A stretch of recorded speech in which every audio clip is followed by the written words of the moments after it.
I love hearing about new things that my parents did that I just never knew. So what happened was I was on the phone tonight and Dad's talking about how, because he had gone golfing tonight, and so his team had won. They were playing probably best ball or something like that. And he was telling me how, they used a couple of his putts. They got, a couple of his shots were the ones that were used, whatever. Super excited, and they ended up winning.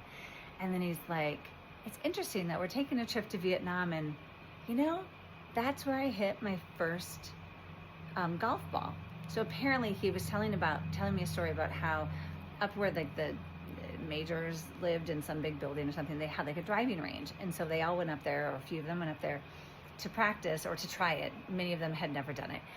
And he said the first time that he swung, apparently he missed the ball altogether and his club went flying. So his club went further than his ball, and yet even after that, and the guys were, joking around with him, and because I'm sure they've had a couple of beers at this point, and they were like, oh, do you want to try that again? And he's like, yeah, I do. And the man hasn't stopped loving the game ever since. Then fast forward a few years, not very many, but a few years, I was like 3. I never had heard this story before. I was about 3. I was out golfing. Well, I wasn't golfing. I was accompanying my dad while he was out golfing. And he took his practice swing, which I didn't know what that was. I was 3. What did I know about golf?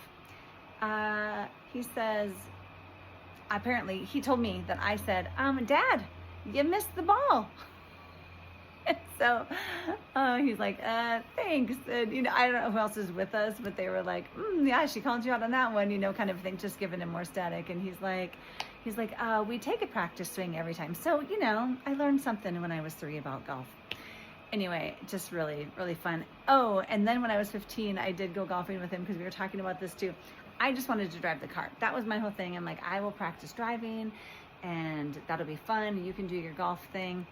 And at some point we met up with some people that we knew, and they were like, oh, Becca, why don't you try to hit the ball? I'm like, okay, whatever. We're out on probably the back 9 at that point. And so I'm like, all right, fine. Like, there's nobody else here. All right. I hit the ball. I make contact, except that I then hit a tree. It bounced behind me, so I got negative yardage. That's crazy. Nowhere close to actually getting into the hole, but negative yards. That's not great. But he said that he also has hit a tree, and he said, and you're not alone. Many people do that. So I was like, well, that's great. I feel better now. He didn't tell me that day. They just made a bunch of fun of me that day. Anyway, it's just fun hearing stories from Dad. And so I just wanted to share some of them so that I remember them, because I don't want to forget them. All right. It is important, if you still have parents that are alive, to get their stories, because we're part of their legacy, and they get to live on through our memories and stories that we know about them. So make sure that you get some of those. All right. Bye for now, friends.